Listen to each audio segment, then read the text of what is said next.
Concrete Placement LLC for all of your concrete needs, including installation and repair of driveways, garage floors, patios, sidewalks, walkways, stairs, stamped concrete, color, seal, and epoxy, all done by one company with almost 30 years of experience. Call today for your quote.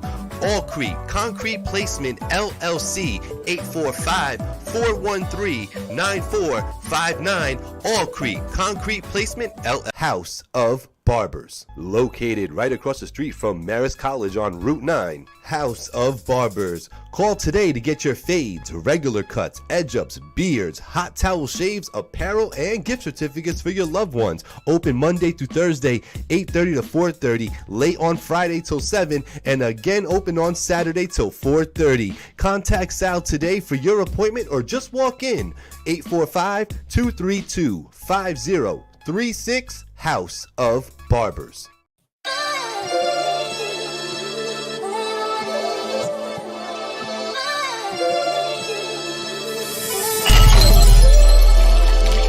Ooh, it's finally TV, but you don't need cable or sling to see me.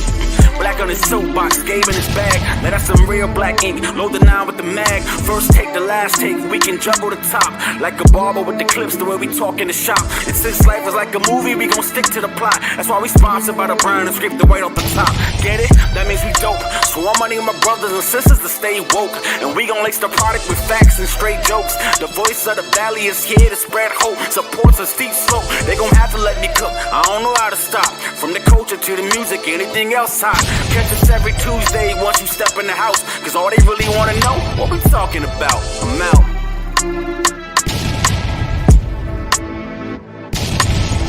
Oh, and here we go. Another episode of What We Talking About.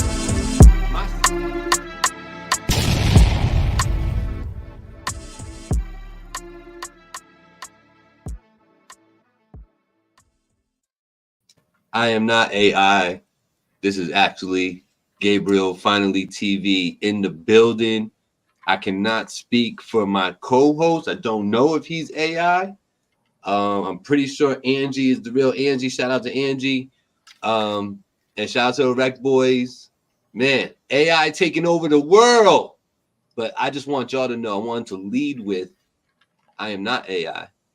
This is Gabriel, brought to you live every Tuesday, 7 p.m.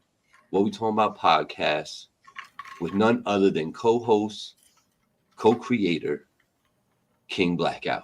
What's going on, good sir?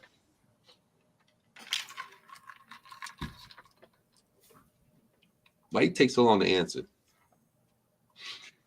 You almost drew a character. I got him. Just know I won. What's good, bro? Sir? Come on, man. Talk to me, brother. Talk to me. Nah, you talk, man. We got something to get into. We do. Yeah, I'm not here for the long talk, bro. I'm here to get to what we got to get to. Are you talking about AI? Do we have to talk about that first? I guess you want to talk about that. You the host. Listen, bro. First things first, little housekeeping. Shout out to the sponsors, man. We start off every show with House of Barbers and Allcrete Concrete Placement, two fantastic Hudson Valley companies, minority owned. Listen. You got Italianos over there on one side, you got Puerto Ricans on the other side, doing great things, doing great work. If you've passed by Newburgh, if you've passed by the Curaleaf over there by the bridge, and you notice that Curaleaf is like 3 times the size that it was when you first saw it, that's Allcrete Concrete Placement LLC. They're responsible for all that, making it that big and stuff. So shout out to the sponsors, House of Barbers. Blakout. Do you like to rap, sir? You like to rap? Anymore, bro. Huh? A little bit. You like to rap a little bit? Yeah.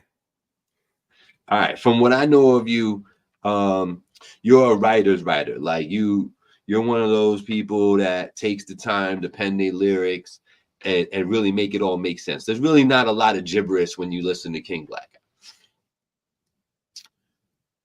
Yeah, and I do believe that if you, my My Maryland came out right there. You heard that?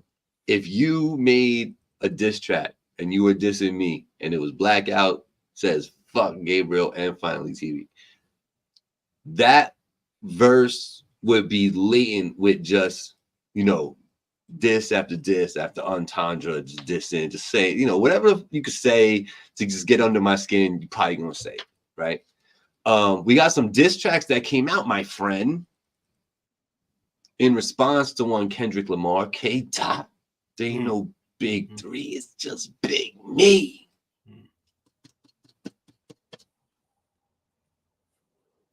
Your favorite artist in the whole world is Drake. Okay.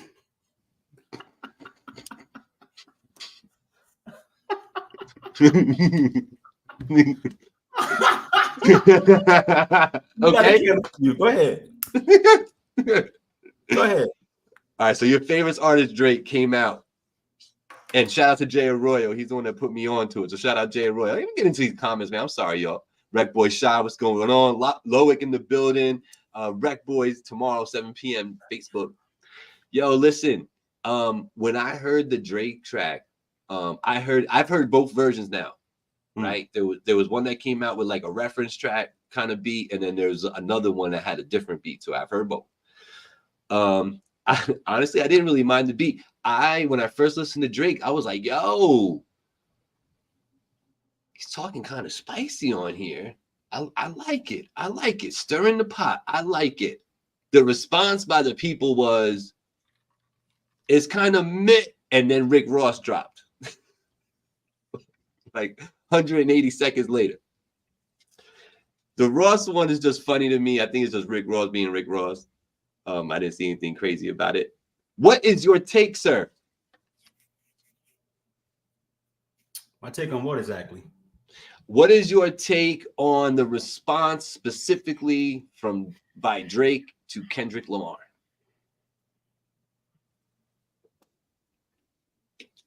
I gotta hear this.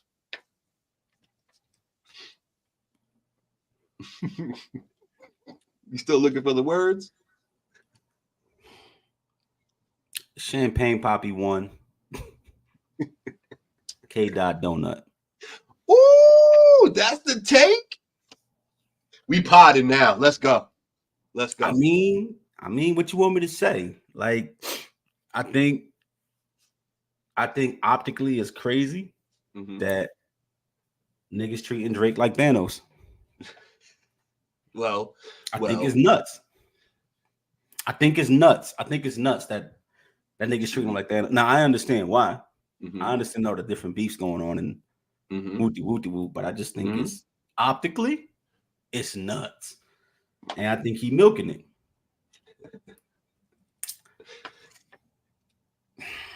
Extra truffle butter, you heard? Let me ask you this. Shout out Jay. I feel like Kendrick been giving Drake smoke for 12 years. At least direct smoke. I think it's direct smoke. Okay. Yeah. Okay. Got to go harder. Champagne Poppy got to go harder. Absolutely. So how is it 1-0? How is it 1-0 Drake? Because I can only compare Kendrick in his verse and Drake and give me 50, which is the double play on words. Then what he's actually talking about is kind of funny, even though at the same time, nigga, you was dropping and giving niggas 75. You was signed to 3 different niggas. So like the irony. Oh, because you're saying drop your music and give me 50 points. That's what that means. That's what he's talking about. Right. Okay. Drop and give me 50, nigga. Drop and give me 50%.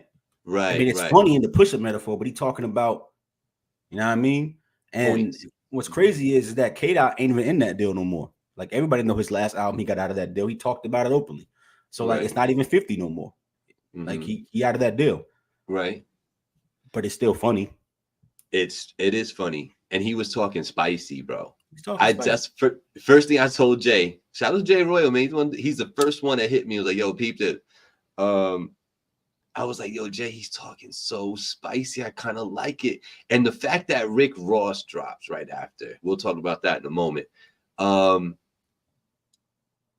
With Drake is catching a lot of heat for people saying that he came mid. Do you feel like this was mid lyrics? Like, forget the beat, because people try trashing the beat too. What do you think about the words that he was saying? Who said it was mid? Who said it was mid? You the said people in just the internet. The internet, the general consensus from the internet is that he ain't doing enough. What they want him to say? I don't know. I thought talking spicy was the way you're supposed to do this.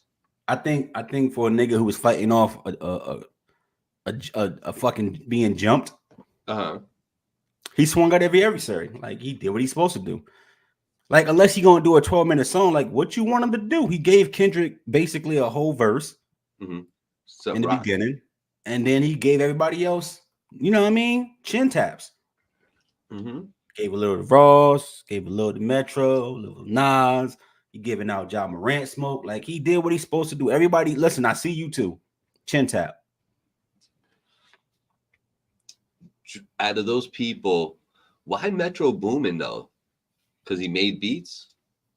Metro got smoke with him too. He talked about this. Like, you got to be in tune, bro. Oh, so Metro was getting at him too? Absolutely.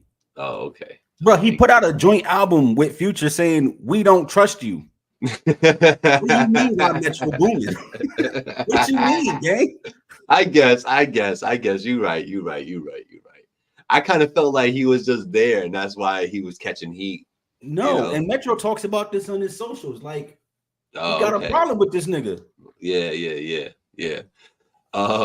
Go drum something. I think he told him. Like, I mean, that was funny though. And the drum line means he going hard. And at the same time, I also feel like that's kind of corny. Like, Metro don't rap. So like, why you got like Rick Ross is literally doing comedy hour on you every hour on IG.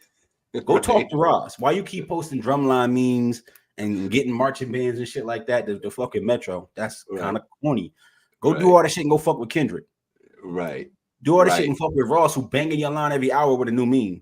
Right. You know what I'm saying? Did you appreciate the timing of Ross's reply? Yup. Quick and in a hurry. I will say that I think is super, super trash that the industry is like moving through fucking DJ academics. Like, this used to be one of those things when it was beef like this, you just turn on a radio and niggas are sliding their records to flex in them. Right. And they would, he got the response. And they would go. And I mean, niggas is on Twitch now. And DJ Academics is the ones getting the record sent to him like he the radio. Like, that shit was super ilk. And because of it, like, everybody, like, I don't even want to give no more light to that, but like, watching somebody with a record who won't play the fucking record is the most annoying thing. Like, it used to be bad when the DJs would get the new fire and they would run it back because they heard a hot bar 50,000 times. We trying to just fucking hear the goddamn record and you keep stopping it every 6 seconds and going to the bathroom. So it's like, that shit is super corny. We got to do better, bro. Like, the internet is wide. You don't even need a gatekeeper, Drake. Just put that shit in your fucking Vivo, put it on your YouTube and be done. The minute you post it, it's going to spread like wildfire. That part. Shout out to everybody that's might be tuning in on Instagram. We appreciate you. Just remember, I don't see your comments and I don't see when you join because just the way the software is set up. So if you want to get into the conversation and say what up, get your comments on the screen and all that good stuff, head over to YouTube and Let This Rock Finally TV, and you'll see it's playing live right now. But shout out to you for tapping in. I really do appreciate it. Go ahead and hit that like and hit that share if you're already here in Instagram. I mean, on YouTube or Facebook. So with Rick Ross's response, I simply said, you got to love hip hop right now, right? I think hip hop is giving you what we've been kind of, at least people like me, been yearning for, this kind of theater. You know what I'm saying? Because like there's been a lot of nonsense in the recent times. There hasn't been a lot to champion, and like for the core essence of hip hop to come back to this, and you got the biggest names doing it. That's the part that I like about it. That's the part that I appreciate. To that, you say what? This ain't the core yet. Mm. It's like it can get there if niggas commit. You feel what I'm saying? Like I need a no Vaseline, bro. I need to eat the I need to hit them up. You know what I mean? And I needed to stay on wax. Yeah. You know what I mean? I needed to stay on the internet. So like I feel like with the people involved, that's exactly where it's gonna stay. So what are we holding back for? Everybody talking about that J. Cole apology. I'm gonna leave that alone. We talked about that last week, but people talking about, oh, y'all want J. Cole to have beef and it to turn into more than just rap. And it's like the niggas that's involved in this ain't street niggas by their own admission. They rap, Cole, Kendrick Lamar, Drake. These niggas is not street niggas. They rapping. So like miss me with the whole we trying to keep the peace bullshit and let niggas fucking rap. So like the little teaser from Drake saying I know more than this, don't make me get in my bag. It's like, no, that's exactly what you should be doing. Like a nigga telling you that you ain't him, and all you do all day long is claim that you him, LeBron. So go out there and fucking win. This is the argument with LeBron, and you can call it like hating the throne, but I don't look at it like that. There's longevity and then there's dominance, you know what I'm saying? And being that guy. LeBron, as an example, is a phenomenal NBA player. One of the greatest of all times, without a doubt. Yeah.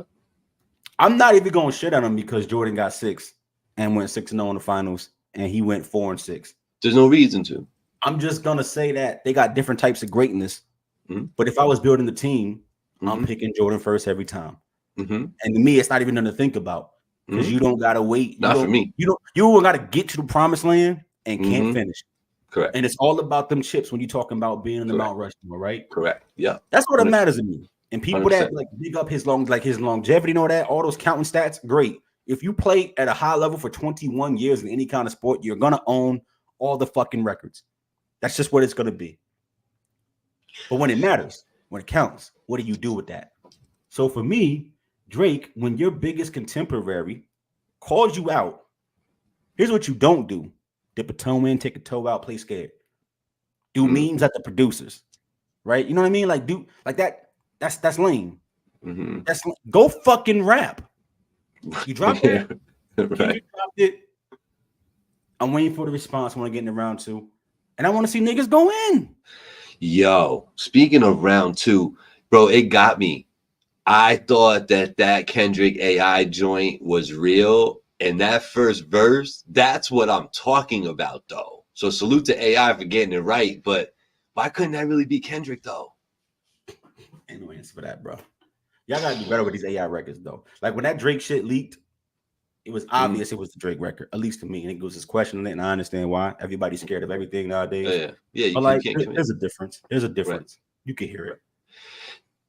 They say that it's the nuances in the vocals that end up telling the true story, and you can tell if it's real or not because the AI one will strictly stay to what it knows, where the human is going to have certain inflections and nuances in the delivery that you'll be able to tell.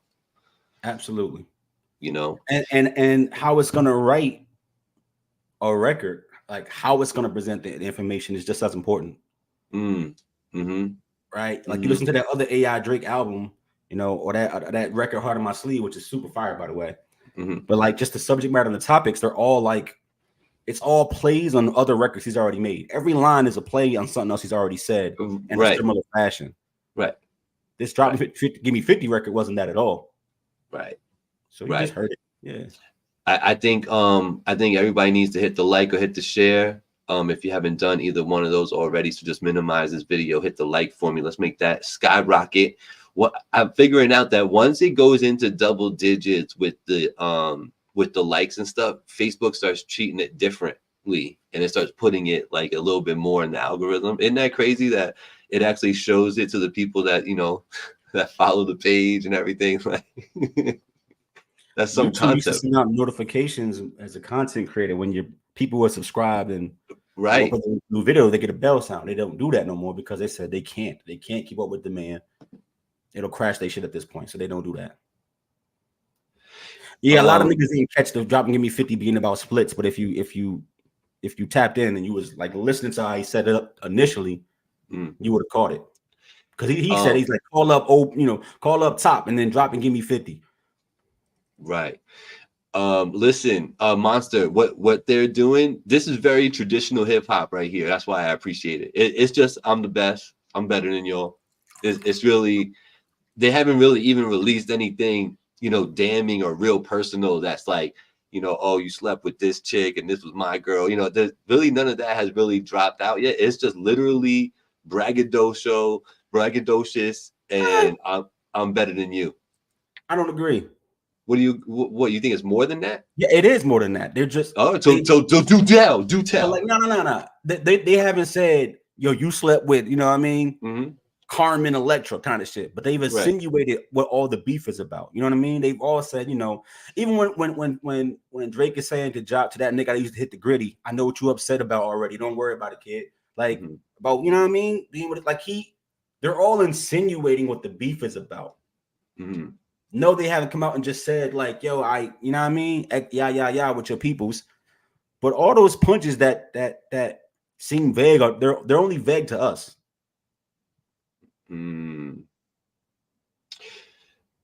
Yeah, that might be true, Hollywood. But I can sit here comfortable. I didn't care about that part. I'm still enjoying myself. Look, the whole Kendrick. Listen, this is how you intersect beef with the I'm better than you, because it's two different things colliding at the same time. Future and Metro got a newer issue with Drake. They dropped this album, right? And it's just full of shots. And then the rap part, not I got beef with you, but the rap part comes when Kendrick was like, you know what? I'm gonna take another opportunity to pull up in somebody else's shit and tell you that you ain't shit again. And niggas around you can catch strays too. So it's an intersection of actual beef about real life mixed with Kendrick, who just don't fuck with you, nigga, like the long way. And those two things are mixing. So when it's like, why are they beefing with them? They all got different reasons. You know what I'm saying? They just did like Voltron, which is the funny play. It's like, you know what I mean? That was the insult with the Kendrick verse. It ain't that K-Dot said something so crazy. It's just that he decided to jump in somebody else's beef and lick shots. So like, I mean, yeah, it's smart, bro. It's smart. And all those other things going on with Rick Ross and Nav and them, these are all separate beefs happening. You know what I'm saying? And it's all getting rolled into one big ball. That shit with Nav happened like 6 months ago with his girl and him going to vacation and yap. Right. Like, it's been a minute already. So it's just all getting rolled in together because Drake hasn't responded to none of these niggas in their complaints. He been ignoring them, right? So now is the opportunity when people see like, oh, we gonna go at Buddy. Cause like we really don't like the way he move outside. And I'm here for it. I am here for it. Now, the elephant in the room for me, shout out to Hollywood Herb, man. The reason it is true, it is kind of true what he says that Big Sean had that verse, but like he not a part that of big three. Yeah, that big three talk was around for a minute. What up? I see Chris Rodriguez in the building. He definitely talented enough. Yeah, he just not outside in the right way. Let me ask you this. This is the elephant in the room. There are people, and I understand the perspective, that really, really are kind of tired of hearing Drake perform anything because they feel like it is just a performance and that he's not writing these bars. Does it take you're past that? Go ahead. So what I'm saying is, can we take a rapper seriously going at somebody else and thinking more than likely that he did not write these bars? Is that okay in today's day and age? And is it correct of us to assume that he didn't write it? Because I think that's the assumption, but I don't know if anybody technically knows what's good with that though. Who? Drake haters are saying, yo, why is this boy talking? He don't write nothing. Because he got to talk. He don't got a choice. Right. He got to. He do got to. So what is he supposed to do? If he doesn't write, then I guess he got to get someone else to write his response because he has to respond at this point. Right? Like, I don't... Look, this conversation can be nuanced. Here's what I'm gonna say. Mm-hmm. There ain't nothing that Drake can do to make me think of him as a top 5 greatest rapper of all time when it comes to I'm a rapper. When it comes to like I'm successful at my craft. Oh, you on the Mount Rushmore. Yeah, 100%. 4 heads, Drake is probably in the middle somewhere, right? That's how I look at that. But there ain't nothing he can say or lyrical spherical me at this point in his career to make me think he a great rapper, because I already know that this nigga is a vulture, a culture vulture to the extreme. Ooh. This is not hidden. Like, this is how a nigga can move through 12 different genres at the same time and be a pop star, right? Like, that's what he is. Right. He's a culture vulture to the extreme. And we already know unequivocally that mad people, mad artists write for him and write for others.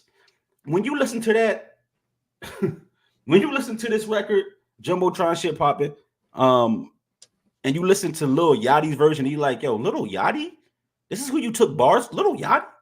And it's like, well, because it fits that style. I'm not that kind of rapper, so I'm gonna go get a rapper who raps in the style and then take his words and then do. But Drake has done that forever. When he's rapping the UK rhythm and shit like that, you don't think Central C dropped some bars off and he was like, that's kind of dope. Let me use those. Like, this is what he does, and I don't think it's necessarily a bad thing when you're not self-proclaimed the greatest rapper alive. I don't think he's ever said that.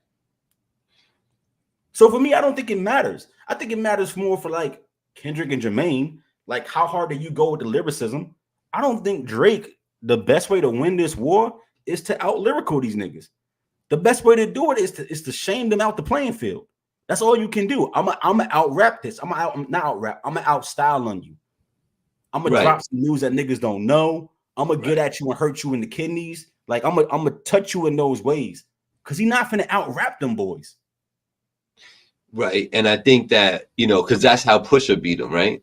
That's how Pusha beat him. So you learn from that. If you're smart, you learn from that, so it could be going that way. Now, another thing why people were kind of hating on Drake was the same thing with J. Cole. And they were reflecting on like his delivery and how it seemed lazy and like he really wasn't behind it like that. I personally, I didn't really get that from him, because I always kind of feel like Drake raps the way he was rapping on that one. I didn't see anything different, but I guess people wanted some more fire from him. As a Drake listener, I know he's not your favorite in the whole world, but as a Drake listener and appreciator, did you want more from him, or was that good enough? I expected Drake to make a record, which is what he did. Right. Right.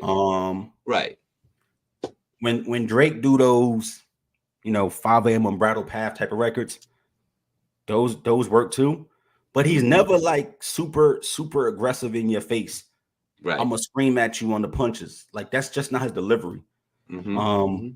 He mimic a lot of shit, but that's not one of the styles that he takes and tries to run with. So, looking for a Drake response, I was looking for a good record, and I think niggas, for most people, they're not looking for that. They want you to go in there, hard, dirty beat, you know what I mean, boom bap, snares and drums type shit, and just shoot up the place.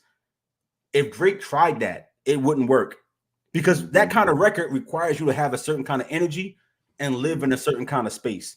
Like, you can't be on the hardest beats out with some, and that's why you ain't paid your taxes. Like, you can't come that way in those kind of records. You gotta be talking about some, like, I'm gonna get you strung up in the tree type shit when you come at that type of energy, and that's not Drake. So I don't see Drake doing those kind of records in a battle either. Because he can't even talk like that. And how can you, what he normally does in his records when he's talking that street shit, he always says, my man's got it on him. I call my mans and have him do it for me. Right, mate? I put some bread in your head and get it done. You can't do a diss record when that's the way that you get your bars off. Think about what I'm saying too, though.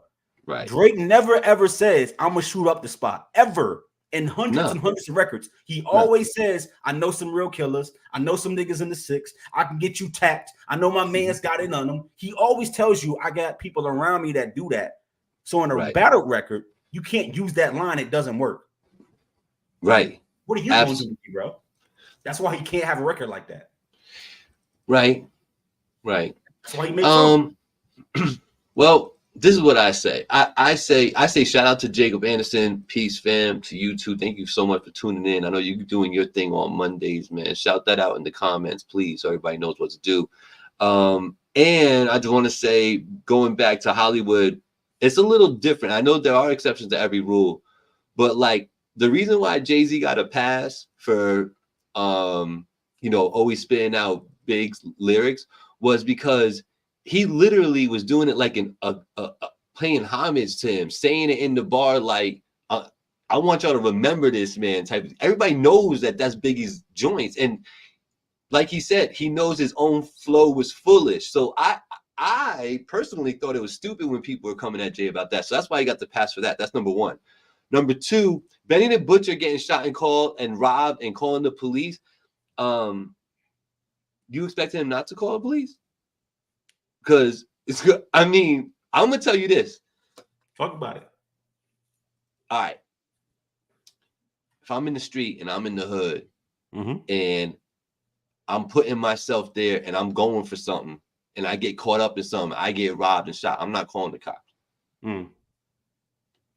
If I'm minding my business and I'm doing my thing and I got business on the other side of town and I'm going somewhere and I got this party I'm going to and I'm just doing things and all of a sudden I'm in a corner getting robbed and I get shot and you take my shit, I'm calling the cops. What if your persona is as such as like niggas can't get next to me in that way? So people feel like you should just shut up. You can't even lean on one time. You got to just go get it back in blood. Because I think that's most of what people talking about. Now, there's movie shit. But hold up, though. That's what some of these niggas portray, right? No, like, I know. There is the I'm a civilian thing, right? When you live in civilian life, right? There ain't no such thing as snitching. And when I said like the whole shit about with the Meg situation, like, bruh, Megan Thee Stallion is not outside, you know what I mean? Stacking on niggas and sea walking. She's not doing that, bro. She is super civilian. So if somebody go run down on her, no matter what you think, her calling the cops makes absolute fucking sense. Right. So I think what people are saying is like, Benny don't get the I'm the civilian when I want to be a civilian pass. You can't use that. You can't be a sometime civilian, bro. You are always gangster, all time gangster. You can't tell niggas pause, bro. Today's my day with my kids, so we'll get back to the beef on Monday. That don't work. That's not how you living. Just go get it back. That's how it got to be when you're saying that's how you living. Now, if you're not, if Benny did an interview and said, listen, and I've heard him talk before plenty of times and alluding to like, you know, his presence and how he comes off. If you come outside and say, listen, all of this is a character. I'm super civilian now. You know, I'm super civilian. Everything you see is a character. Then you can get it how you get it. You can call the cops. I get what you're saying, Hollywood. I'm just giving you the other side of your thought. But no, it's a great thought. I understand what you're saying. And it is true. There are exceptions to every rule. And people do get passes depending on popularity and money, advancements, and you know, in careers and all that. So I get what you're saying. But I do have to, that's my job to bring up the other side. And that's what I was doing. Do we have any more thoughts? Like, give me. I like what you said. My screen going in and now. Give me 1 sec. All right.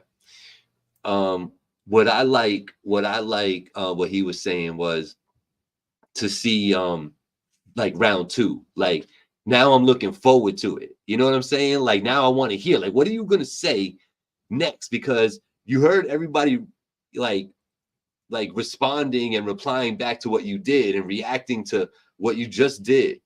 So now what you gonna do? You know what I mean? And I'm saying that to Drake and Kendrick, you know what I mean? Because now, like Black was saying, you know, if you are just basing it off of the bodies of work, right? So it's like that. It was a song with Kendrick, right?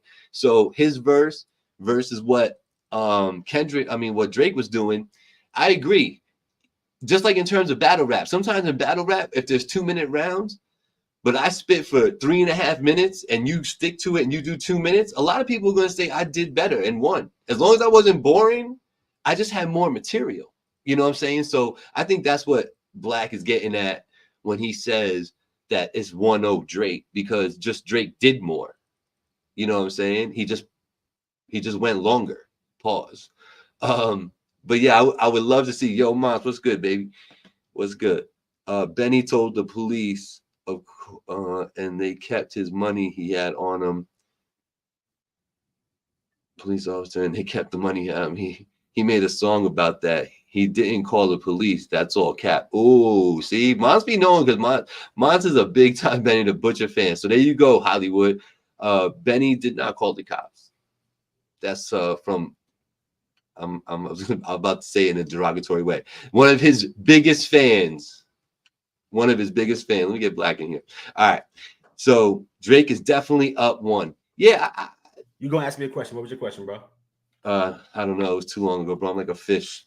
I was gonna ask you, what do you want to happen next from this? And I love what you said about you're looking forward to round 2. So I was elaborating on that, saying that that's what I want too, because now they've heard all the reactions. So now what do you write? Now what do you put out there?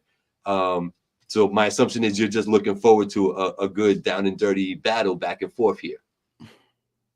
I want a battle. I don't expect one. You really don't? Nope.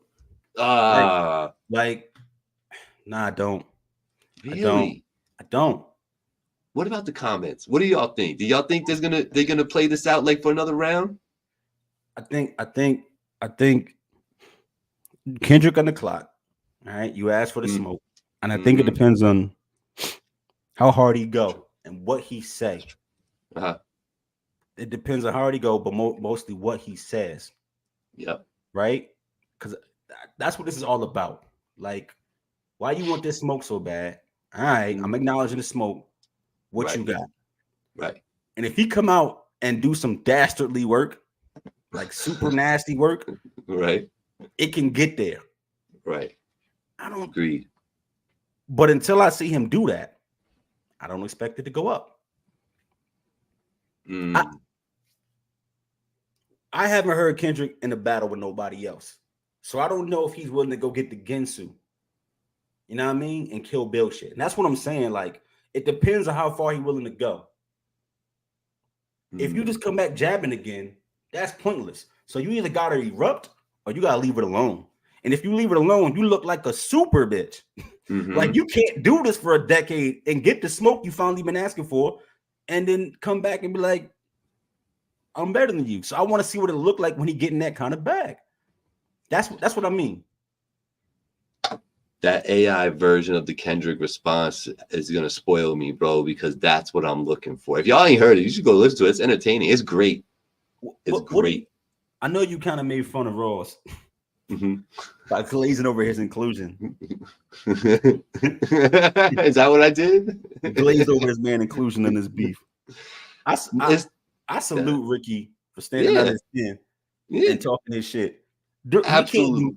He can't do shit with Drake in this field, but it's funny to watch him go and get his shit off. You know what I'm saying? Yeah. Look at this. I do want to do one thing though. What's that? What's up, Sam? Monster said Benny told the police officer and they kept his money he had on him. He made a song about that. He didn't call the police. That's all cap.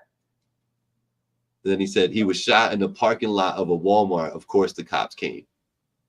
So he's just trying to exonerate Benny from the remarks of Hollywood. Hollywood went in on, made an assumption. Yeah. Okay. Yeah. Listen, Monster, you can't shoot that man no bail. Here's what I'm gonna tell you. It don't matter if they caught you in the bank. It don't matter if they caught you at your kid's playground. It don't matter if they caught you in the crib. You're supposed to be. It don't matter how you get shot. I fell on a bullet. Right. I tripped and fell on my own gun. I don't know where the gun went. Right. I tripped and fell on it. Yeah. That's it. Yeah. I hear you. Because what you're alluding to is the character, the persona that is Benny the Butcher. Well, you know? You're saying it's a character. I'm saying he hasn't worn it like that. He's not saying it's a character. Right. So if that's you, it's you. Yeah, I get it. I mean, just when you're living this and you're creating and you're writing rhymes and stuff, that ultimately exaggeration comes with your creativity. You know what I'm saying? And the way you exaggerate it is what makes you kind of dope, you know? So I get that. Except Benny's story is that I was living this and I never stopped it. Like I hear what you say. Like there are people who exaggerate. Like I'm not going around moving more weight than Castro. Like, you know what I'm saying? Right. And if I ever exaggerated what I've done like that, you would understand the exaggeration. Benny's entire backstory is like, you know how I got on? Because I did this and been doing this to get that, to put in this, to invest in that, to get outside with my talent. And we still the Black Wall Street, like, you know what I mean? Like you can't. I understand the bail, Gabe. I do. I don't think it applies in this situation. Yeah. Like when Rick Ross get called a cop, do he ever say, "No, I wasn't working in the prison as the police. I was really outside trapping"? Does he ever say that? No, he never says that.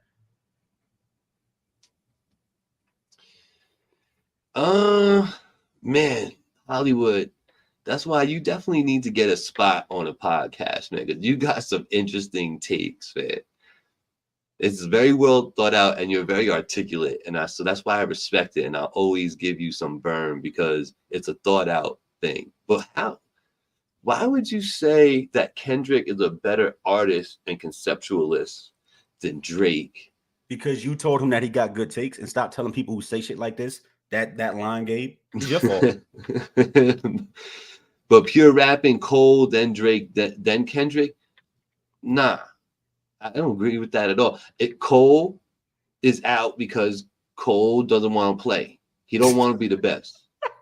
All right, we not doing this, bro. Okay, it's Kendrick is a better rapper than Drake. I mean, I thought that was known by everybody from here to Uganda that Kendrick is a better rapper than Drake. Drake can't even write his shit. We're talking about Kendrick versus an entity versus a fucking machine.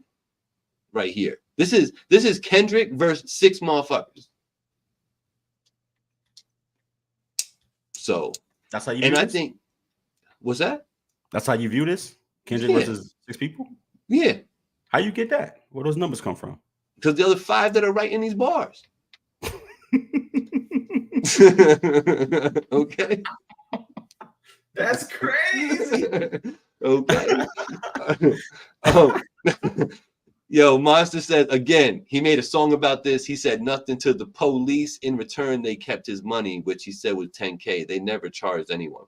There you go. Griselda shit. Yo, I love Monster. Shout out to Monster, man. I do appreciate you. Hold on, Monster. You gotta, bro. I need you to stop writing in short slang. You gotta write out your sentence whole because what you just said two. No. For this topic, you got to. You said 2 different things. First, you said he talked to the police officer about what happened. And they kept his money, yada yada. And now you saying he never said shit to the police, and they kept his money. Which one? You said it both ways. Right. He had to talk to them for them to keep his money. But what did he talk to them about? I think that was. Know that you don't need to say shit. Right. Either you went to the station or you didn't, bro. Did you go? You know what I'm saying? Right. I think he's saying it was done in the parking lot where the shooting happened in the Walmart parking lot. That's what he's trying to say. Huh? I need medical attention, sir. That's all you got to say, and they got to give it to you. You don't got to say nothing else. I hear you. You're not going to convince Monster that because he's a big time Benny the Butcher fan. Listen, y'all want to shoot Benny the Butcher. That's a grown man. He can do what he want to do. Here's what I'm gonna tell you. Mm-hmm.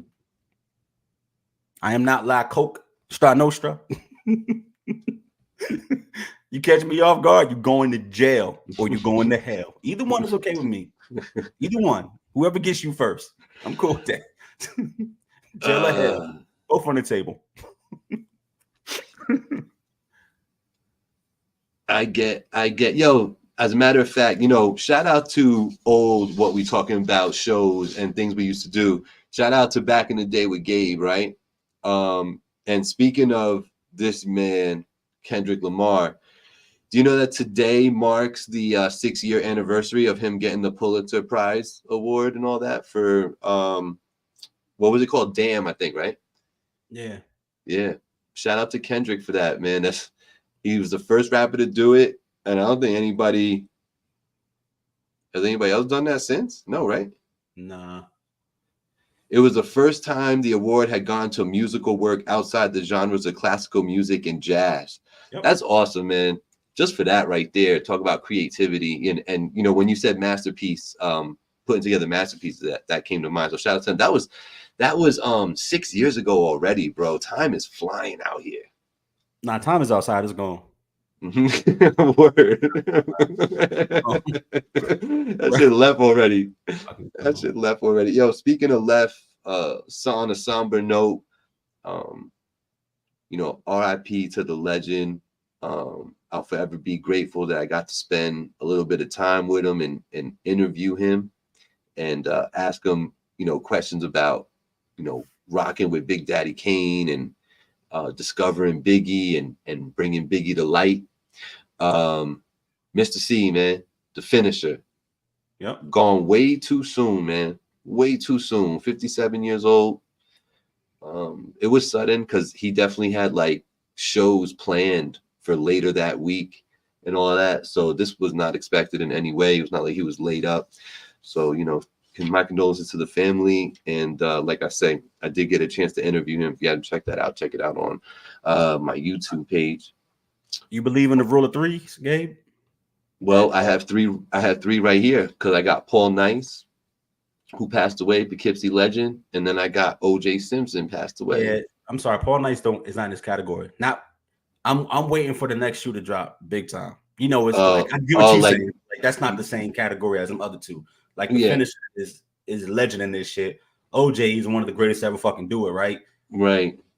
I'm waiting for somebody else to be like out of here, and it's a crazy thing that you don't expect. Yeah, 57, bro. You know, OJ was 76. And I don't want to diminish the passing of Paul Nice. He's a Poughkeepsie legend, did his thing in the music industry, mentored a few of my friends. As a matter of fact, there was a time where your boy wouldn't have been able to record anything on any type of new beats or nothing, because if Paul Nice didn't exist, then most likely Monster doesn't make any beats, and then that means KO has nothing to rap over except the kitchen table, right? So forever grateful for that. He was a cool dude, little peculiar, I ain't gonna lie, but you know, RIP to him and everything he stood for, and you know, he just loved hip hop. So you know, my condolences to that family too. That one hits home because it's so close, right? And he mentored DJ Bill Skills. He was a big part of Monster's life, you know, in early production days. So Paul Nice, man, RIP. And then OJ, man, I never want to speculate on a third, and you know what? You did that.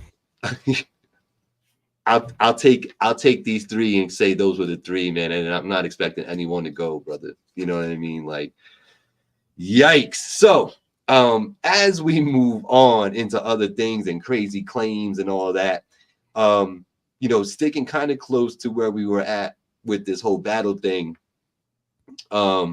he's going Lupe Fiasco. Where do you put Lupe Fiasco? I don't. Next. Do you put him anywhere? No. Next. What the fuck are you talking? Like, hold up. What show is this? Who? What? All right, Gabe. All right, bro. You know the terminology you reaching? This is a reach. What we got to say about Lupe? Go off, bro. Set it up. No, it's just Lupe is echoing what Hollywood was saying. That Drake is a better rapper than Kendrick Lamar. Nobody cares about Lupe's opinion about Drake and Kendrick Lamar. Is he a better rapper? I want to hear from you, because right now it's 2-1. Lupe and Hollywood against me. Where are you at? Where do you fall on the Kendrick versus Drake as a rapper? That's what I want to know, because right now I'm losing. How are you losing? Hold on, let me get this straight. I'm losing. You losing because Lupe Fiasco and Hollywood. Who's a better rapper than who? He said Drake's a better rapper than Kendrick. And that means you're losing because Lupe Fiasco said it. Yeah, right now I'm on the losing stick, so I need my partner to either bury me or help me out. Okay, it's either gonna be 3-1 or 2-up. What does being a rapper even mean today?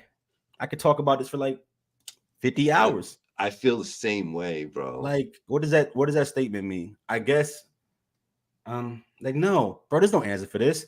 Like, what Drake do, technically with how he puts songs together, whether he melodizes it, harmonizes it, spoken words it, staccatos it, put emphasis on the punches, whatever. No matter how he delivers that shit, those records come out good. And if he makes them, if he writes those records, you know what I mean, then he's a phenomenal writer, right? As a phenomenal rapper, as a rapper. And if he delivers it and writes some of it, he's a phenomenal rapper as a rapper. And so is Kendrick. I don't know how to compare them. Are they better? Like, it used to be technical skill, and you can just hear the difference, right? Like, if I was to put Drake in a battle of who can rap technically better with like a Royce the 5'9", I think there's a discernible difference between Royce and Drake. And I think Royce is going to like eat him to pieces, right? But Drake will have the better fucking delivery, and he'll make a better fucking song. He'll get the most laughs because he'll set it up in a way where it'll be more digestible to the people listening. And isn't that what matters? Like, we used to laugh at the niggas that mumbled because we couldn't even understand what they were saying. If you're good at your craft and how you formulate words, I'm just assuming that he writes most of his shit, right? And you're good with how you present the information. That's part of the craft. How you give it to people.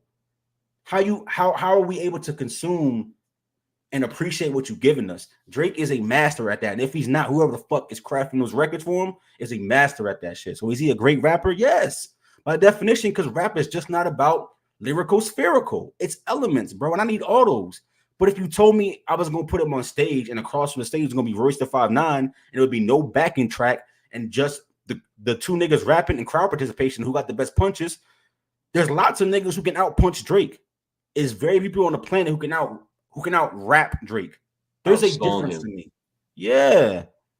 But to me, rap, an element of rap is bar work, but there's so many other pieces, and he got the fucking key to them all. There's so many other pieces to rap. Being the older statesman on the show and always representing for the old school, I will say that even in my day when you were ciphering or you found yourself in a straight up battle, you know what I'm saying? The person who won was the person who everybody react more to. The better puncher. You know what I'm saying? Whoever got the most reaction was the winner. It was just that simple. You know what I'm saying? But what Drake is doing is not that sport. So like when we try to compare them niggas in that sport, and I don't just mean like the rap battle league. I mean literally battle rap is a different kind of sport. It's not this game that he's in. So why am I comparing them? It's like, yo, who's the better baller? Is it fucking Allen Iverson or Rayford Alston when he was doing, you know what I mean? Skip to my Lou. Like, nah, nigga, Skip to my Lou was that nigga at what he was doing. The professor is that nigga at street ball. It's true. So like, I can't compare them, bro. It's different. He's not trying to do that. Hollywood, I want to say what you have on the screen right here, right now, is absolutely true. Bro, you got to stop gassing this. Put something else on the screen. You got to stop gassing. That's true. That's true, though. What he's saying right there is true. It's not. It is true. Right, let me read it. That's true. Jadakiss is a great rapper, not a good artist. So Jadakiss is not even a good artist. Are you shitting me? He's a good rapper. He's a great rapper. But he's a bad artist? Can he make an album? Yeah. No. Are you serious? Does Jadakiss have a classic album by himself? No. Hold up. So the only good rappers are those with classics? No, but he don't even have one that's close. You don't have one that's close. Thank you. What you mean? You don't have one that's close. Come on, bro. Stop. Like, stop, bro. We are the streets. Ain't that album? Yeah, but that's the locks.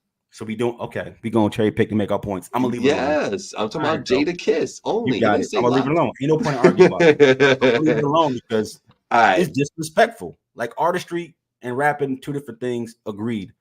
How Jadakiss not a good artist? What does that mean? He's a better rapper than he is an artist. That's a true statement. I didn't say he wasn't. But when you say great rapper, not a good artist, he can only rap. He only good with the punchlines. Right. So my tweak to that statement would be how I just said it, because I think that's a true statement. Cool. The way I say it. My point is, do it matter in this battle, whether Drake write this shit or not? Like, does anybody care? I mean, like, for real, yes and no. Yes and no. Who yes cares? and no. If Drake says something fire right now, or Gabe, but they're gonna be like, but he didn't write it, so it's invalid. Yes, there's people. That's the first comment underneath the post. Yes. Then those are the people that already wanted to hate on Drake. Maybe, but there's a lot. I know that because he's a pop star. People resent that about him. People feel like he fucked the culture, and I think differently. Like I think he one of the few niggas still rapping sometimes that actually keep rap involved in hip hop. He's keeping it going. People weird, like he one of the few niggas that actually rap still. Have you heard Lil Wayne recently? It sounds horrible. Like because it's not. Why you gonna do that? Why you doing that to Wayne for? I'm just saying, like, do you want more? Do you want Lil Durk being the only nigga left rapping? Right? Like, he don't really sing too much. He raps, but that shit is just all mindless. It's like, I don't know, bro. I think you gotta pick your poison. I think people use declarative statements too declaratively. Like, there's more than just greatest of all time or trash. Right? There's room for different fucking gradients, man, of like level of artistry and rap and music. And niggas act like either you the best thing ever and everything else fucking sucks. And that's stupid. And that's why rap is the way that it is now. That's why there's not a lot of experimentation. That's why niggas is jack waves, because they're afraid to do anything fucking different. Because if you're not on what the wave is, you suck. There's no room for variety, originality, or doing anything else. Shit is corny. That's why music sucks right now. That's why it sucks. That's why it sucks. Tell him how you really feel out in Lithuania, Bulgaria, Sweden, Pakistan. Shout out to the Village Global Network. Appreciate y'all. Y'all are probably hearing the playback right now. If you want to hear this live, you tune in every Tuesday, 7 p.m., Facebook and YouTube and Instagram, or you can catch the replay every Tuesday and Wednesday at noon on the Village Global Network app. There it is, powered by Zeno.fm. Additional online monitoring by Online Radio Box. Appreciate the take. I really do. I'm looking forward to more. I want to see where this goes, the whole thing. So I'm gonna leave it right there. We talked about that for a fucking hour. Let's see what else is on my list. I got so much stuff. Listen, let's just cherry pick a couple of things. Also, this day in hip hop, April 16th. 1955, one of our forefathers of hip hop itself, DJ Kool Herc was born. So happy birthday to DJ Kool Herc. Without you, there might not be any hip hop. So shout out to that. And also on this day in 2013, Ghostface Killah released 12 Reasons to Die. It was a dope album, it was a concept album, and it was about being away in jail for 12 seasons. And when he comes back, he like it picks up with him getting out of jail and coming back to his hood and how things have changed and how he's got to, get through everything and kind of conform to what's going on. So that was a dope album by Ghostface. I can't believe that was 11 years ago. That's crazy. I'm getting old, Black. I'm getting old out here, bro. Told you about outside. Don't go out there. Time going. It's true. Let's see. Yo, so Childish Gambino and Kid Cudi trying to beef out here? Gambino don't want no fire, no smoke with Kid Cudi.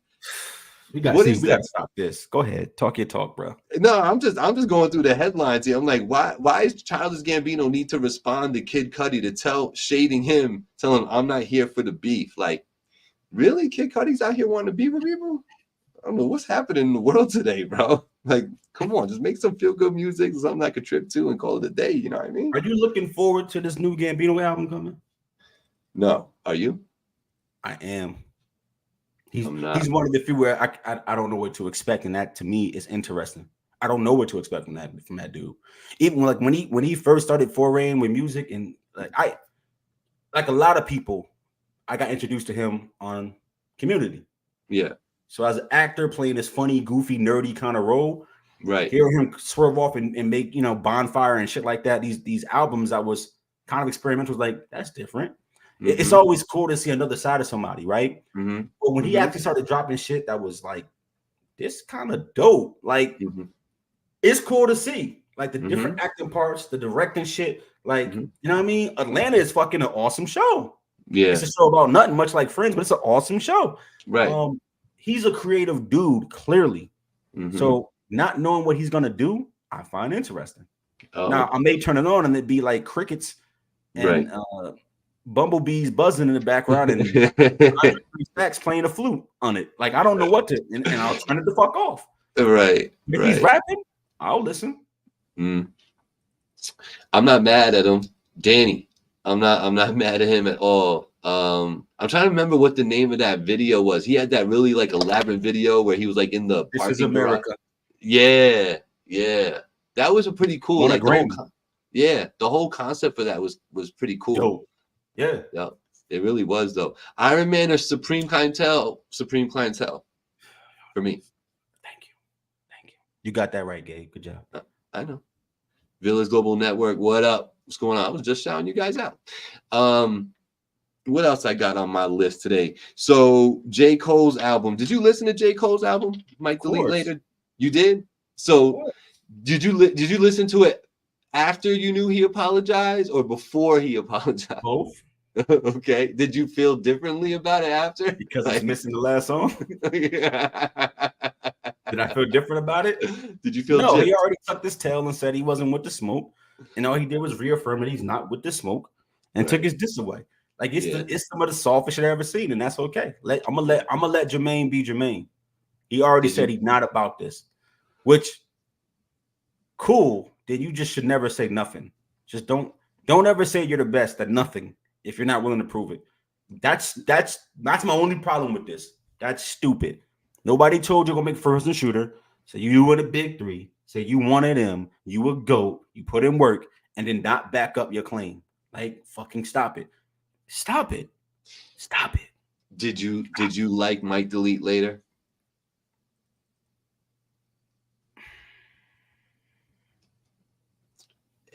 And what would be your what I liked it.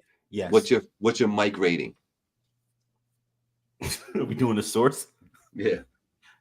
Yo, y'all remember what the source is? Yo, this audience, y'all know what the fuck the source is. I bet. I guess 2.5. 2.5. Bottom line in the building? What's going on? Queens in the building.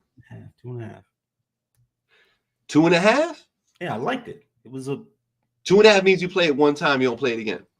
No, that's a 1 to me. Like what? See what you just did the same thing I say niggas be doing. You look at a rating scale of anything. Everything under a 80 is dirt.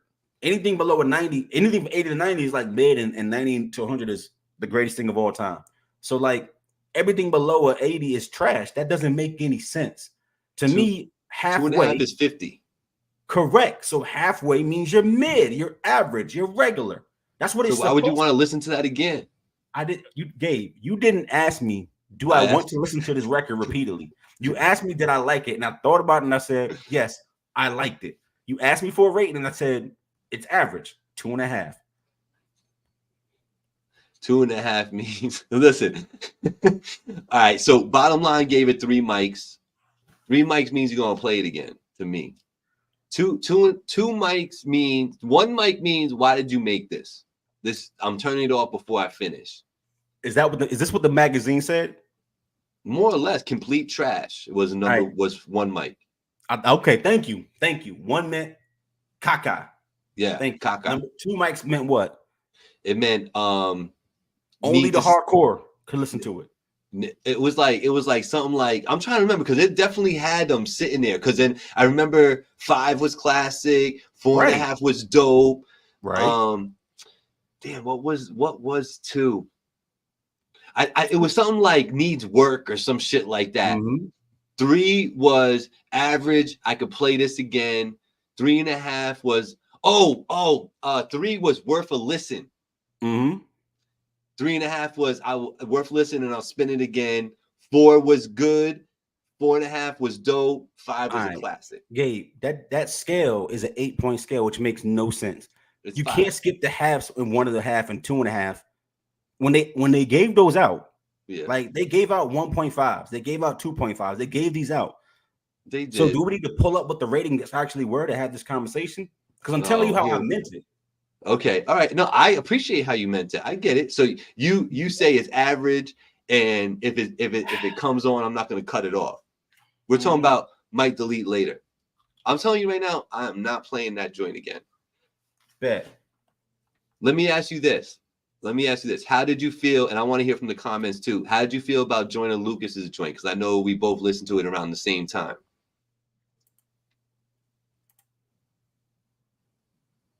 I'm looking at something. Go ahead. For me, I appreciated Joyner Lucas's joint. I actually liked it. Sonically, it's dope. I don't know if it's just because I got a system in my car now, but like I definitely appreciated the production, the recording, the engineering on it. Everything was real crispy. And I definitely could let it run. So if it was me, that Joyner Lucas gets like a 3.5 from me. I don't know why we're using mics. This is a weird rating scale, but okay. All right. What I hear you saying is first, thank you, Black, for introducing me to Joyner Lucas repeatedly. Yeah. Go ahead, say yeah, sure. Thank okay. You Fire. Take that. I got the ratings up. Mm-hmm. I'm just gonna use what they put. Okay. 1 mic, not impressive, a subpar album. 2 mics, mediocre, some redeeming qualities. 3 mics, solid, a good effort. 4 is excellent, stands out in the genre. 5 mics, legendary. Only 15 albums ever got 5 mics. Right. So I'm not gonna only use 3 or a 4 because there's a whole 5-point scale, and 5 is for shit like Ready to Die, right? The Blueprint, for shit like that, right? Illmatic, yeah. Miseducation, cool. This shit is between mediocre and solid. Okay, a good effort. 2.5 mics. There we go. You can listen to this. Doesn't suck. It's made well, right? Good effort. But this shit don't got nothing that I want to go back and bop to. Right. With one exception. That's what. Which one? 7-minute drill. Stop it, bro. You don't got a favorite track in this? Nah, I gave it one listen through and I didn't appreciate it. And I just kept moving. I was like, all right, that was kind of boring. Let me pull it up. I want to get the. I want to make sure I got the right things. Crocodile Tears. That record is fucking hard. Okay. You don't think that record's hard, bro? I have to go listen to it again. Like I said, I'm not gonna sit here and say I'm an expert on the album. Yeah, I remember that riff. That's a hard fucking record. That shit went hard in my car. It did. 24 is one of them with Cam. Oh, on this one? Okay, yeah. Crocodile Tears is that record to me. Like that's the one that that's in my rotation. It's in my playlist right now. Okay, I ain't mad at it. That Joyner album. I'm here. Now I'm busy. Borderline 4. Thank you. We agree. Dude, he's so fucking nice, and I hate the fact that he's getting overshadowed again. He put together complete projects. It be concepts. It be variety. It be slaps. It be introspective shit. It be lyrical miracle. It be all type of. It be fun shit. It be sad shit. Like Joyner Lucas. Let me just say this to y'all. I don't need single screen. I don't like y'all to give you my soapbox. If you're not a Joyner Lucas fan, or you really ain't checked out Old Buddy, you doing yourself a disservice. Go play his current project, and then please go put on my favorite and Gabe's favorite, ADHD. These is fire fucking albums, bro. They are fire. And as a super critical nigga like I am, I'm not just saying that to toot somebody's horn. This dude is super slept on, super overlooked. These shits is amazing. They're great bodies of work, bro. Yeah, they really are. Yeah, it's the content for me, Black. It's what he chooses to talk about. You know what I'm saying? That's what I appreciate most. I know people were a little down on it because they said, it sounds like he's just like crying on it about people taking advantage of him a lot and this, that, and the third, and how he wanted to get back at them. And there is some of that on there, but to me, it was like just part of the story. I didn't focus on that. It just happened to be some of the stuff that he was talking about. But no, I appreciate the way I appreciate what he chooses to bring to the songs and the way he executes on it. You know what I mean? Like he's pretty dope with it, man. And he ain't shy neither, man. He'll have killers on here. He'll have people on there that can really shine. He don't care. He's just right there in there with him. You know? Yeah. Nah, bro. That nigga raps, man. His like I said, the topics be varied. He'll go for the gusto. He got witty. He's witty as fuck. Like, bro, the fact that this is somebody who honestly really started getting any kind of recognition after 30 to me blows my mind, because Buddy been nice, but he didn't break out until he jumped to the Eminem record, and he was already 31. You know what I'm saying? So like, I was gonna say that, yeah. I don't know, bro. I don't want to seem like I'm on my man's meat. Pause. But I'm just, it was refreshing to find somebody at a time when I feel like a lot of niggas was falling off rap and just was singing. And for him to come through and be like, nah, I'm still doing that, is like, that's fucking dope. And it sounds sonically good, bro. It sounds so good to listen to.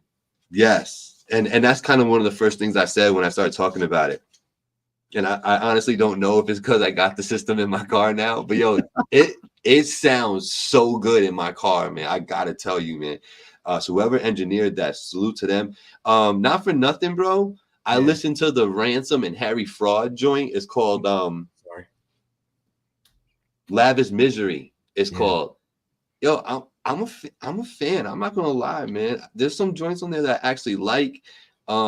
I also discovered somebody called Black Bear Beats. He's a producer, and he likes to put together like old school acts on like traditional boom bap beats that kind of have like that newer feel to them. So he likes to pair together a lot of Wu-Tang and other people. So like Method Man and MOP on a track, you know, Inspector Deck and Onyx on a track, you know. So Black Bear Beats another one if y'all looking for something new to listen to. And then you can go listen to my man Bottom Line. Bottom Line's a dope rapper out of Queens, man. He be talking that is. So salute to Bottom Line.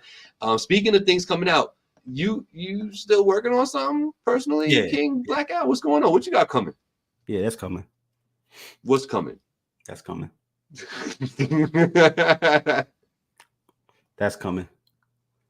I don't even want to tell you what, because I don't even want to do all that. Because last time you gave me grief for letting it cook. But that's coming. But since you brought up something, and I know that this may be a little bit you bringing up the source kind of made me want to go and did you have another topic? The other thing you want to hit on? Nah, I the only other topic that I really want to hit on is like I wanted to get your take on what's happening in the real world out here with you know, missiles being fired at Israel and us getting involved in it. So let me leave this topic for next week. I'll tell you about it on the side. Maybe we can discuss a little bit about the 15 albums that did get defiled, Mike, because I think that's an interesting topic, and to see what some of those albums are is interesting to me. Let's get together that list and let's talk about it next week. Absolutely. I like it. I'm gonna write that down. Hold on. But do I got something cooking? Yes. I mentioned it last week a little bit. Bro jumped in because he was, you know what I mean, night stalking and shit like that. But you know, it's coming. You already know some things got to settle first, and once that's done, you're gonna get that. King Blakout. Is this gonna be I'm telling you what it is. I ain't telling you how tag team. Is this a tag team again? Telling you what kind of project it is. All I'm saying is, all you got to know is finally TV got mentioned 100 times. At least twice. All you got to know is that it's coming. All right, it's coming. It's coming. You know what though? Not putting out that project last year and kind of sitting for a minute was a good thing for me because it's reflected in the music. You feel me? And I had put out something 5 years in a row, and I know today like a lot of people just go and throw shit out and don't really care about it. Right. You actually take time with the shit that I put together. It is thought out, even if this joint don't resonate with somebody or that record don't really resonate with you, like these records, which is fine. There is thought that go into my projects. I'm that kind of artist. I care. So this will hit different. This one's gonna hit different. I didn't say this one. What I said was this will hit different. Ooh. Inquiring minds want to know. Right. Let's talk about the world, bro, because the world needs to be talked about. Yeah. Go ahead. I'll let you lead this one. You could tee that up, but I did want to mention I don't know if you remember that cop. I believe it was in Chicago 6-7 years ago. Black undercover cop who got beat down by 3 white officers. Okay. They didn't know he was undercover and all that. Was undercover. Right. They beat his ass, stomped him out and shit. Right. They got off today. Not one not guilty, the other 2 mistrials. Wow. This is even when Officer 4 pled guilty to it and named them in it and said they did that shit too. This is either one of the own officers admitting to it and saying that the other guys did it too. They got off. Wow. Just want to point out that even wearing a costume don't matter more than your skin tone outside. And it, I'm not going to belabor that point. I'm just saying, wow.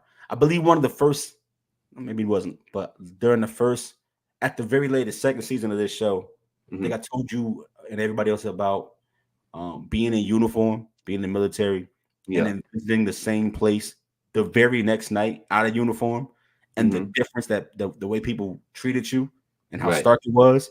And then you remind them and be like, yeah, I was the guy in the Army team yesterday, and he was on my nutsack, basically. Oh, I didn't recognize you. Oh, what's up, bro? And it's like, well, you just gave me your ass to kiss 2 seconds ago. What the fuck changed? Right. I'm still me type of shit. Right. Yeah, that uniform don't change a motherfucking thing, bro. And the things that were shared at that trial, the text messages, basically it was a gathering of people outside, and they got a little rowdy, and the cops was, you know what I mean, getting forceful with the people outside executing their freedom of speech. There was some looting going on. There's some people acting up like what they always do. But these cops who were going to this place to help keep the peace were texting each other before all this took place about how they couldn't wait to beat up people, stomp some people out. They couldn't wait to get there so they could do this. Right. So they had no intent of maintaining the peace. They just wanted to go and let out their fucking inner savage because they have a uniform on. Right. And then when they did it to one of their own, the fact that there's text from them saying to the guy, I'm sorry this happened. This should have never happened to you. And you still get found not guilty. By the way, the guy was recording and he had on a camera. Police department. How the fuck do you still get off?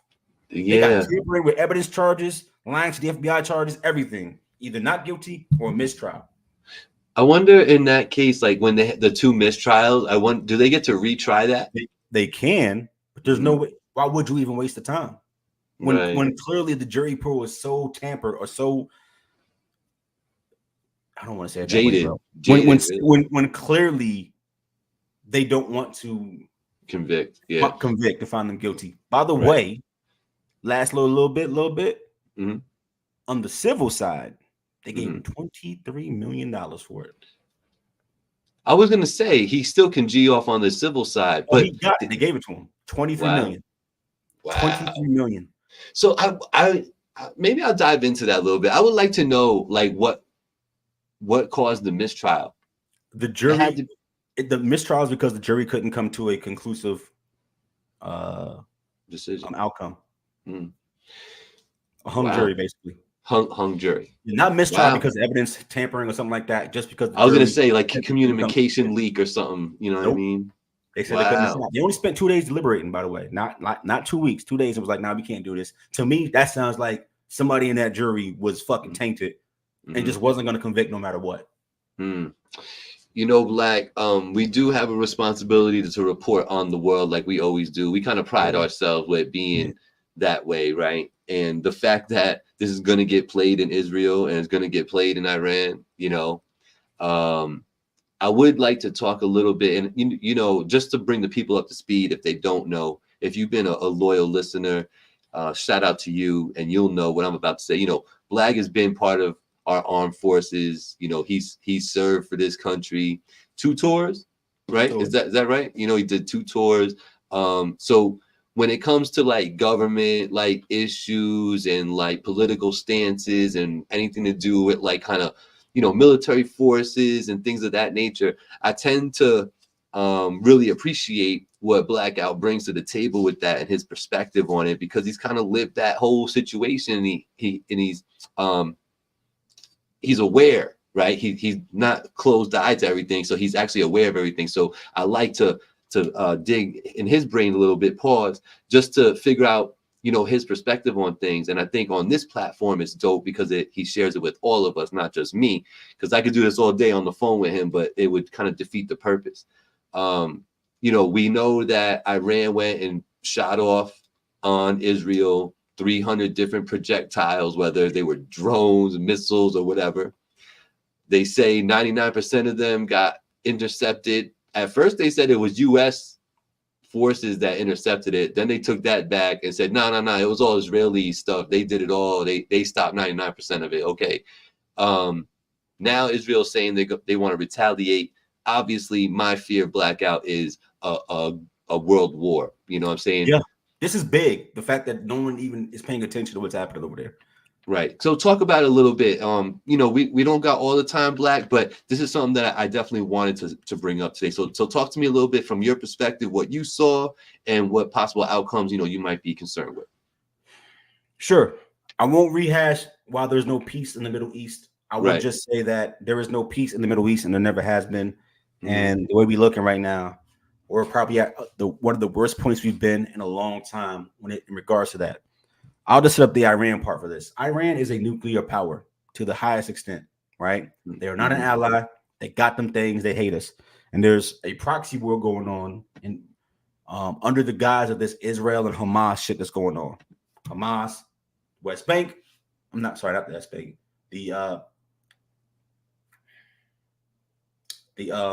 Jesus, what's the landmass called? Not the Gaza and all that? The Gaza Strip, Palestine's. Mm-hmm. The Hamas, the ruling faction over there, fired this attack on Israel.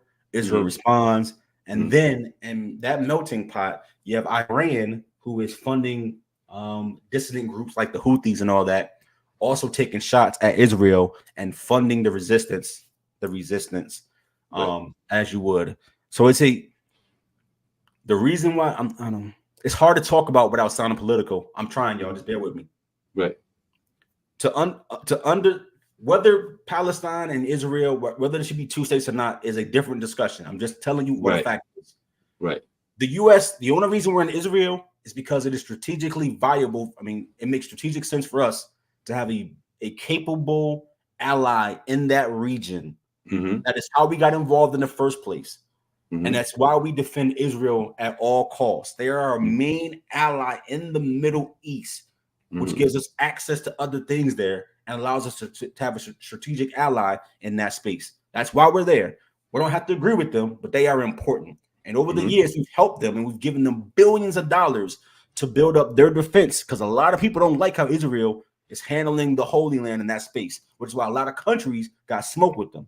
So we are drawn into a position where we have to play world police, especially in the Middle East. Israel is famous for something called the Iron Dome. They built this air defense system because of where they're located. All of their enemies, all the ops are all around them. They're basically encircled by them, right? With the exception of like Egypt, who is neutral now, but wasn't, because Egypt invaded them and then they invaded Egypt and then U.S. got involved to put the lines back. It goes fucking deep, bro. But here's what happened. A few weeks ago, there was an Israeli strike on an Iranian high-level official who was in a space that they shouldn't have been. It was considered like a casualty of the war. So Israel knew that person was there. They targeted that location on purpose to get this Iranian person because they have a problem with him. And Iran retaliated. But what they did was, and this is the politics of people's lives that I don't like, they wanted to show a great deal of force. But at the same time, they know that if they don't say certain things, if you just go and flat out drop a bomb on Israel, you start in World War III. The minute you do it, the end of the days is here. What they said was to the UN Council, we are going to respond to this. We're going to respond to this. They've said it for a week. And the US, the UK, Jordan, and a couple other small countries brought assets into the region in preparation for an Iranian attack. So Iran wasn't sneak attacking. They told everybody for a week, we're coming, we're gonna do it. Get ready because we know you have the ability to stop us, basically. We want to do it to save face at home, right? We have to do it, but it's coming. So go get ready. Hint, hint. Right. That's politics with your life. Right. And then yes, they fired off hundreds of drones. They sent out about 40 ballistic missiles. They sent out about 100 mid-range missiles. Ballistic missiles travel faster than the speed of light. The speed of sound. They go high up in the sky. They whistle. They cause sonic booms and shit. And they come down and hit their target. They're super accurate. They're hard to intercept. Right? Mid-range missiles, a little bit slower. A lot of air defense systems can get rid of those. And then drones, they move so slow that planes are shooting out of the sky. Literally, they fired off all these things at Israel. There were planes and things in the sky ready to shoot down the slow-moving drones, to intercept mid-range rockets. And a couple of the ballistic missiles, the faster-than-sound rockets, got through and made contact, which was the entire point. Because Iran could just shoot 500 ballistic missiles if they want to, because they got them. They didn't want to. They wanted to show a force that could be intercepted. And then they went to the council the next day and said, hey, we've responded for you attacking us. We're not attacking anymore as long as you don't retaliate. Right. So Israel posturing and saying we need to defend ourselves and fire something back. And U.S. saying, we got to hold you back. And Israel saying, hold me back, bro. Hold me back. I'm being funny, but that's what's happening. It's all it's posturing. If Iran didn't say shit and got at Israel, as strong as the Iron Dome is, they would have done massive fucking damage. They would have done massive damage. That's not what this was. But it could escalate because hubris, right? If Israel starts a war with Iran, it's bad for the entire planet. Right. Iran got them things. They don't like Americas. They attack us all the time. It's World War III because it has to be. Immediately it's up. There's no restraint there. There's no restraint. So the fact that it's not being talked about, one, I think is a shame. I also think part of it is that I think a lot of the talking heads know that there's a lot of posturing, but that you get the right person in a position to be postured on, and they can be like, man, fuck this. I'm about to go bomb some shit for real. Just take one nigga. Right. You know what I mean? That's the scary part. That's the scary part. It can, you know, we've all seen the movies where like forces are lined up and they got everybody's guns drawn and they're all focused on one target or a couple targets, and you know nobody's shooting. It's real tense, and then that one knucklehead fires off and everybody lets off. You know, that's what I think of when you say what you're saying. You know, and it's like that's what happened. And I think Israel has been emboldened by the fact that we basically can't tell them no as they continue to commit genocide in the Gaza Strip. And I'm sorry if that sounds harsh. I'm not taking a side. Genocide by definition is exactly what's happening over there. Right. I'm not talking just about saying what it is. It's just the facts. It's what it's just the fact. Right. And the U.S. is kind of caught up because we're stuck and we have to say stop doing that, but at the same time protect them from the people who want to punish them for doing that. It is such a fucked up position to be in, and we're in it because of politics and access to oil. And it's money. Yeah. Oil translates to money. Yes. You know, and that's it. That's the bottom line. And bottom line. They are strategically placed too, but like where they are located, the fact that we can lean on them and put ships in that canal and things like that also does matter when it comes to being world police. But it's oil. If you ever see Curious Joel clear out, I advise you to do the same. I would say this, bro. Going to Afghanistan, I understood it. We talked about the fall of Afghanistan, watching it crumble in real time, watching 20 years of blood, sweat, tears, not euphemisms, but actually my brothers and sisters dying and losing their life. Me coming back, I'm never going to be the same to the day I die. My back is going to be fucked forever, right? These gunshot wounds ain't never going to disappear completely, right? I got them on my body, bro. Like I did that, right? Fingers that's twisted the wrong fucking way. Like I'm never going to be 100% no matter what I do. And watching 20 fucking years of work crumble in 31 days, heartbreaking. Right.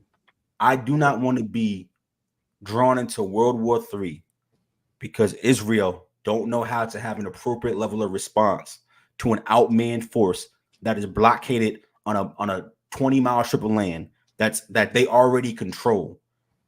You could have responded and then stopped, and we won't be here. The fact that you keep going and keep going and keep going, absolutely other countries are going to be like, this is fucked up and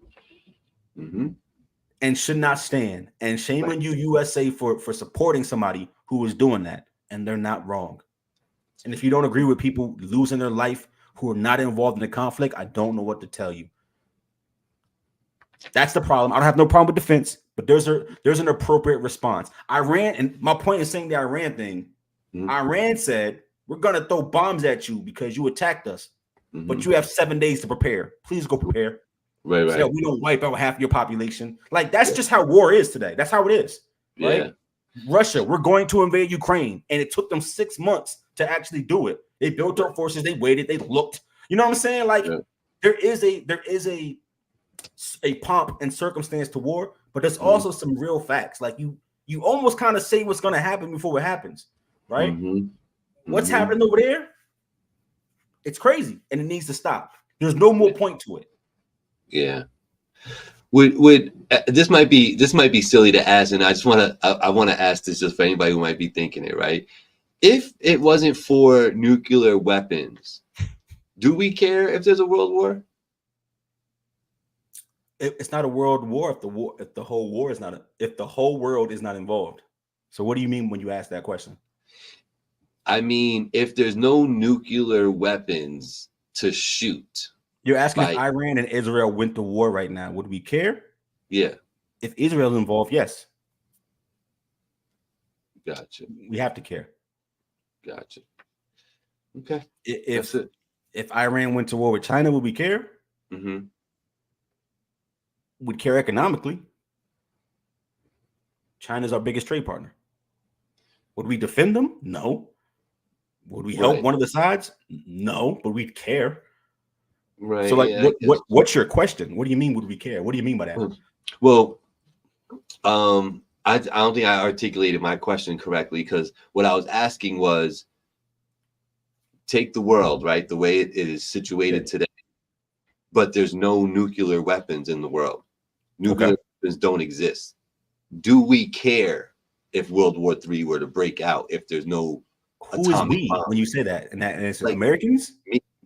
Me and you. Like, do we care? Like, because, like, in my mind, the reason why we fear World War III right now is because of nuclear weapons. If it wasn't for nuclear weapons, we wouldn't care. Like, the U.S. wouldn't care that these two are beefing over there and fighting and killing each other, because they're just fighting and killing each other. They're not affecting anybody else because they're not throwing nuclear weapons at each other. We're not an isolationist country. So yes, we would care. There's very few conflicts that we wouldn't care about.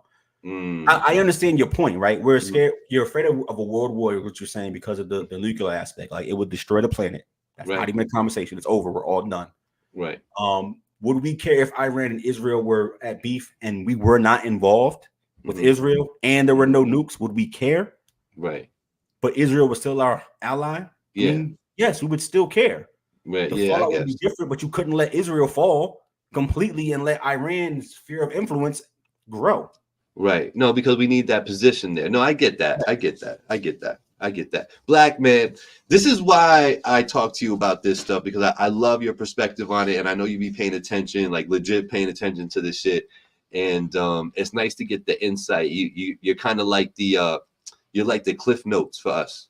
You know, we come and get the tea from you. You put it together for us in about 15 minutes. You know what I'm saying? And you're a better person for it. And, you know, you're educating us. So I appreciate that part of it, brother.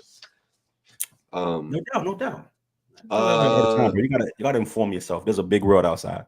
No, that's the truth. And if we have done anything on this show, we have illustrated that it's not always just about, you know, who's beefing or new music or who's whacking 845.